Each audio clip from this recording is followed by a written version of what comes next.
اللهم رب شهر رمضان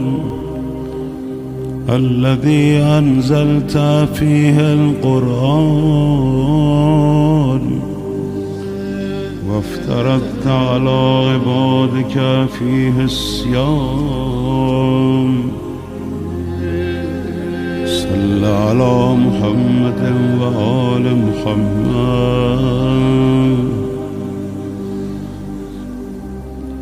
وارزقني حج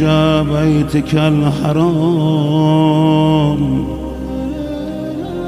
في عامي هذا وفي كل عام،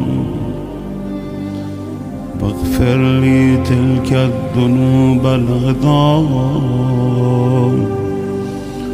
فإنه لا يغفرها غيرك